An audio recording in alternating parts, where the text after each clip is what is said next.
नमस्कार मित्रों, मैं reiki grand master Manish Sharma. आज हम बात करेंगे रेकी और सिद्धि में क्या फ़र्क होता है, क्या एक ही तरह से होते हैं, कैसे रेकी को सिद्ध करें या दूसरी सिद्धियां जो अलग अलग प्रकार के काम करती हैं। कोई हीलिंग का काम करती हैं, बीमारियां ठीक करने वाली सिद्धियां, भूत प्रेत निकालने वाली, कोई आध्यात्मिक विकास देने वाली, तो कुछ पैसा धन दौलत देने वाली। तो हर प्रकार की सिद्धियां और रेकी क्या एक ही है या अलग अलग है। बहुत सारे लोग जो इसको ढंग से नहीं जानते, बड़े कंफ्यूज रहते हैं। तो वो सिद्धियों के बहुत सारे रेकी वाले भी मैंने देखे कि उनको उतना एक्सपीरियंस नहीं होता, उसके बारे में पता नहीं होता। पता क्यों नहीं होता? क्योंकि एक्सपीरियंस, खुद साधना नहीं करते। जब तक आप साधना नहीं करेंगे तब तक आप कच्चे घड़े हैं, पानी पड़ेगा टूट जाएंगे। एक मेरा सीनियर था जो बहुत वर्ष पहले मैंने उससे कभी बात की, तो उससे मेरे से पहले रेकी सीखी हुई थी, मेरे से पहले वो प्रैक्टिस करता था। तो ऐसी बात हुई थी कि किसी की बात हुई कि फलाना व्यक्ति है तो वो रेकी कर रहा है इस प्रकार से, तो वो कहता उसके साथ तो सिद्धि चलती है। तो मैं उसकी बात सुन के ही चुप कर गया। मैंने कहा ये तो बेशक कहने को मेरे को सीनियर है कि मेरे से आगे है, इसने बहुत कुछ सीखा हुआ है, लेकिन है बिल्कुल अनाड़ी, क्योंकि अनुभव नहीं है। जब तक साधना में रुचि नहीं होती तो इन चीज़ों को व्यक्ति समझ ही नहीं सकता। आपकी ध्यान में रुचि नहीं है, चाहे आप कितने भी ग्रैंड मास्टर के तग में लटका के रखें गले में, आपकी साधना में, ध्यान में, इन सब चीज़ों में रुचि नहीं है, तो प्रकृति आपके आगे रहस्य खोलती नहीं।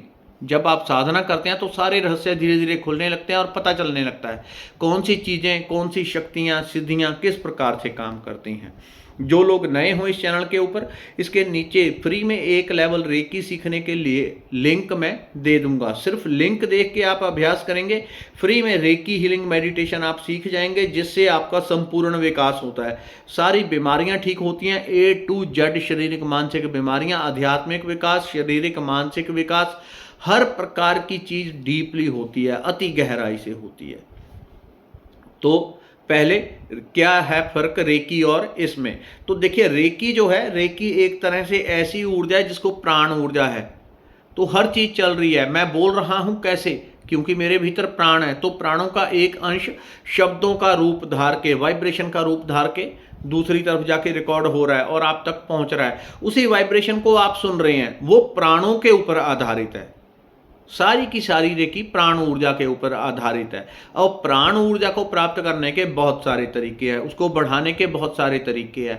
भजन, कीर्तन, कीर्तन उस कीर्तन की बात नहीं कर रहा जो आप सुनते हैं, स्त्रियां ढोलक बजा के लगी होती हैं, शाम चूड़ी बेचने आया, वो कीर्तन नहीं होता। कीर्तन कुछ और गहराई से होता है, जैसे इस्कॉन वाले करते हैं, तो उससे भी गहरा गहरा कीर्तन में आत्मा पूरी तरह घुल जाती है, कुछ बचता ही नहीं। जैसे नमक को समुद्र में डालो, घुल जाए, पता ही न चले। तो वैसे कीर्तन, वो जब उसमें परमात्मा में हमारी शब्दों में ऊर्जा जुड़ जाती है तो अनंत ऊर्जा को प्राप्त करने लग जाते हैं। उनके पीछे भीतर एक अति, जिसके बारे में कुछ कहा ही नहीं जा सकता, एक ऐसा मीठा झरना फूटने लगता है। तो वो क्या करता है? प्राण ऊर्जा बढ़ रही है, नाम जाप से, मंत्र जाप से, हवन से, मेडिटेशन से, रेकी से, ये अलग अलग विधियां हैं, सबसे प्राण ऊर्जा बढ़ती है। लेकिन जहां तक सिद्धियों की बात है, सिद्धि दूसरी चीज है। सिद्धियां कैसे काम करती हैं? तो यानी कि रेकी आप समझ गए। रेकी, रेकी क्या है? एक प्राण ऊर्जा जो संपूर्ण ब्रह्मांड को चला रही है 24 घंटे। जैसे बारिश आप देखते हैं हमारे यहाँ धरती पे, टाइम टाइम पे बारिश होती है पानी की, लेकिन उस रेकी ऊर्जा की बारिश 24 घंटे होती है, एक सेकंड भी नहीं रुकती। अगर एक सेकंड भी रुक जाए तो धरती पे सब कहीं विघ्न बाधा पड़ जाए। ग्रह नक्षत्र उसी ऊर्जा के बल पे रुके हुए हैं, उसी के कारण उनका आकर्षण शक्ति एक दूसरे के प्रति बंधा हुआ है। सारे ग्रह नक्षत्र तभी काम कर रहे हैं, वो प्राण ऊर्जा को सोख रहे हैं लगातार। वो समझें कि परमात्मा के घर से आने वाली परम ऊर्जा है, वो है रेकी। और रेकी क्या काम करती है? रेकी जब शरीर में बढ़ जाए, प्राण ऊर्जा बढ़ जाए, आपके सातों चक्र खुलने लग जाते हैं, बीमारियां स्वतः ठीक होने लग जाती हैं, आपके पिछले जन्मों जन्मों के जो कर्म किए हुए हैं वो भी कट जाते हैं या कटने तुरंत शुरू हो जाते हैं। तो वो तो आप जब डीप सीखते हैं तो चीज़ें समझ में आ जाती हैं। लेकिन एक लेवल सीखने के लिए लिंक मैं नीचे दे दूंगा, उसको अभ्यास करेंगे, आपको जादुई रिजल्ट मिलेंगे, इतना पक्का है, जादुई रिजल्ट मिलेंगे। कुछ लोग एक ही दिन में पा लेती हैं रिजल्ट, कुछ हफ्ता, कुछ 10 दिन में। लिंक नीचे दूंगा, उसको देख लेना। तो ये होगी प्राण ऊर्जा। अगर प्राण ऊर्जा बढ़ जाए तो आपकी आध्यात्मिक विकास भी अपने आप होने लगेगा। जो 10, 20, 30 साल के मंत्र जाप मेडिटेशन से नहीं हुआ, रेकी 3-4 महीने में उतना काम कर देती है। 6 महीने में 20 साल के बराबर काम कर देती है। इतनी गहरी चीज़ है रेकी, अगर कोई ढंग से साधना करे। अगर साधना ही ना करे तो फिर राम जाने क्या है, फिर उसके लिए कुछ नहीं है। वो खेल खिलौने है, थोड़ी मोटी दूसरे की बीमारी ठीक कर दी, अपनी ठीक कर ली, वो छोटी मोटी चीज़ बन के रह गई। लेकिन रेकी अति गहरी है। कुंडलिनी का जागरण करने के लिए रेकी से होता है। कोई भी चक्र खोलना है रेकी से, तत्काल चक्र स्पंदित होने लगते हैं, खुलने लगते हैं। तो पैसा प्राप्त करना है, जब रेकी ऊर्जा बढ़ती है, आपके चक्र खुलते हैं, प्राण ऊर्जा बढ़ती है, पैसा अपने आप आपकी तरफ भागा आने लगता है। कुछ लोग आपने देखे होंगे, क्या कुछ भी नहीं करते, बैठे हुए हैं, थोड़ा बहुत हाथ हिला लिया, बस ठीक है, 10 मिनट कोई काम कर लिया, और उल्टा पुल्टा भी काम करते हैं तब भी पैसा आता है, सीधा काम करते हैं तब भी पैसा आता है। कुछ ऐसे हैं कि दिन रात लगे हुए हैं, मेहनत पे लगे हुए हैं, लगे हुए हैं, लगे हुए हैं, और पैसा मर मर के थोड़ा थोड़ा आ रहा है। दोनों में क्या अंतर है? एक की प्राण ऊर्जा बहुत ज़्यादा है, एक की प्राण ऊर्जा कम है। प्रॉपर स्पंदित होकर सारे चक्रों को खोल नहीं रही, सारे चक्रों में वाइब्रेट नहीं कर रही, इसलिए दूसरा व्यक्ति 24 घंटे वो काम करने पे लगा हुआ है, पैसे का रिजल्ट फिर भी खुल के नहीं आता। एक व्यक्ति थोड़ा बहुत हाथ हिलाता है, लेकिन उसके अंदर प्राण ऊर्जा अधिक है, किसी ना किसी सोर्स के द्वारा वो उस रेकी ऊर्जा को, प्राण ऊर्जा को ग्रहण कर रहा है, तो उसके सारे काम अपने आप बिना कुछ किए ही होने लगते हैं। बिना कुछ किए किसी को उल्टा पुल्टा आशीर्वाद भी दे दे, जा तेरा ऐसा हो जाए, ऐसा हो जाए, वो भी उसका पूरा हो जाता है। रेकी साधक की ऊर्जा इस प्रकार की होती है। अब जो सिद्धियां हैं, सिद्धियां 2 प्रकार की होती हैं। एक सिद्धियां होती हैं हमारे शरीर के भीतर, अलग अलग पॉइंट के ऊपर, यहाँ अलग सिद्धि, यहाँ अलग, यहाँ अलग, यहाँ अलग, हर चक्र के ऊपर अलग अलग। मुख्यतः 7 चक्र हैं, वैसे 200 से ऊपर है, लेकिन मुख्यतः 7 चक्र हैं। हर चक्र के ऊपर अलग अलग सिद्धियां हैं, अलग अलग देवी देवता विराजमान है हर चक्र के ऊपर। बहुत बार ऐसे मेरे साथ हुआ कि जब मैं अट्यूनमेंट देता हूं तो बहुत सारे स्टूडेंट जिनको पता ही नहीं इन चीज़ों के बारे में, वो तो मैं बाद में बताता हूं कि ऐसा होता है या वैसा होता है चक्रों के ऊपर, लेकिन जैसे ही वो करके ध्यान में जाते हैं तो भीतर सारे देवी देवताओं के क्लियर दर्शन होने लगते हैं, और उनके दिमाग में भी नहीं होता कि भीतर इस शरीर के अंदर इतने बड़े गणेश जी कैसे, माता काली छोटे से 5 फुट के शरीर के अंदर इतनी बड़ी ऊंची काली माता कैसे दर्शन दे रही है। सारे के सारे देवी देवता अंदर दर्शन देने लगते हैं, क्योंकि हर चक्र के ऊपर उन देवताओं की ऊर्जा बैठी हुई है। ऐसे छोटे छोटे देवी देवता होते हैं, चक्र होते हैं, उनके ऊपर सारे देवी देवता बैठे हैं। वो यहाँ भी हैं, किसी दूसरे ब्रह्मांड में भी है, तो उनका अंश यहाँ शरीर के अंदर स्थापित है, इसलिए यहाँ पे उनके दर्शन भी होते हैं, उनकी शक्ति की अनुभूति भी होती है, और वो काम भी करती है। तो वो सिद्धि अंदर की हो गई। दूसरी सिद्धि होती है बाहर की। बाहर की कैसी? कोई किसी भैरव बाबा की सिद्धि कर रहा है, हनुमान जी की, किसी दूसरे की, तो उनके जो दूत होते हैं, उनके आगे पार्षद होते हैं। अब कोई भगवान विष्णु की कर रहा है कि भगवान मुझे सिद्धि दे दो, धन की सिद्धि चाहिए, ये चाहिए, बहुत ध्यान भजन कर रहा है, बहुत ज़्यादा कुछ कर रहा है, तो एक दूत भगवान विष्णु का उसके पास आ जाता है, वो सिद्धि के रूप में उसके साथ जुड़ जाता है, उसके साथ में लगा रहता है। फिर जैसे जैसे उसका ध्यान भजन आगे बढ़ता जाता है तो उसका कुछ अंश उस शक्ति को, सिद्धि को प्राप्त होने लगता है। तो जैसे जैसे उस व्यक्ति की आत्मा, उसका शरीर, उसका मन वो आत्मवान होने लगता है, वो शक्तिशाली होने लगता है, साथ में सिद्धि भी शक्तिशाली होने लगती है, उसका भी कद बढ़ने लग जाता है, वो भी बड़ी बड़ी बड़ी होती जाती है। तो उसके लिए, उसकी शक्ति बढ़ाने के लिए ध्यान भजन यही ज़्यादा करना पड़ता है। जो आप करेंगे उसका कुछ अंश आपकी सिद्धि को प्राप्त हो जाता है, या फिर इन सिद्धियों को पालने के लिए जो साथ में होती हैं उनके लिए दूसरे प्रकार से भोग दिया जाता है कि आप ये ले लो। लेकिन ये काम खतरनाक होता है। खतरनाक ऐसा नहीं कि आपको कोई नुकसान पहुंचाता है, खतरनाक इसलिए कि पहला तो ये सिद्धियां आपको शरीर छोड़ने के बाद कभी भी मुक्ति की ओर नहीं बढ़ने देंगी, ये आपको रोके रखेंगी। अगर आपका भजन साधन, जो आपका ध्यान भजन है, तो रेकी का कद यहाँ पे है और आपका ऊपर इससे 100 फुट ऊंचा है, तब तो आप आगे बढ़ जाएंगे। अगर आपका ध्यान भजन ऐसे है तो वो यहीं पे रह जाता है, बैलेंस हो जाता है। शरीर छूटने के बाद ये जो सिद्धियां हैं ये आपको कंट्रोल कर लेती हैं कि अब पहले हमने तुम्हारी सहायता की, अब तुम हमारे साथ आओ, तुम हमारी सहायता करो। तो व्यक्ति का मोक्ष नहीं हो पाता, वो रुक जाता है। इसलिए सिद्धियों से बचने के लिए कहा जाता है। जब भी कोई पूर्ण ब्रह्मज्ञानी गुरु, कोई उच्चा जो इन सब चीज़ों को जानता है गुरु, जो वो किसी को दीक्षा देता है तो सबसे पहला काम करता है, शिष्य उसका दुखी है तो दुखी रह ले, परेशान है तो परेशान रह ले, लेकिन वो ऐसा चारों तरफ एक प्रोटेक्शन लगा देता है कि कोई सिद्धि आप तक आ ना पाए, सिद्धि आप तक आ ना पाए। तो वो क्या काम करता है कि आपकी ऊर्जा परमात्मा के साथ जोड़ता है कि जो हेल्प चाहिए परमात्मा से आएगी, बेशक काम अभी की जगह कल हो जाए, लेकिन सीधी जो हेल्प है वो परमात्मा से आएगी, बीच वाला कोई रास्ता नहीं छोड़ता, वो परमात्मा के साथ ही सदगुरु जोड़ता है।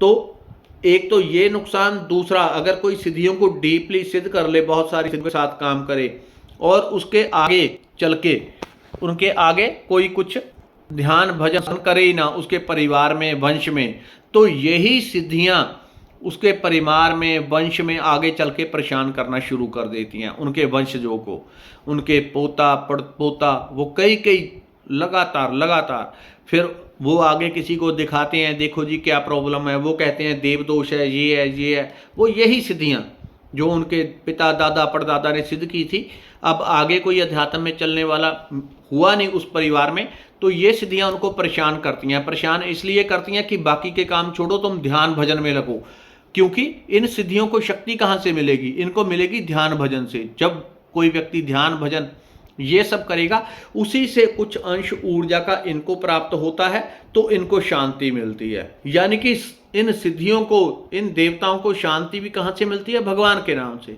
भगवान के भजन से।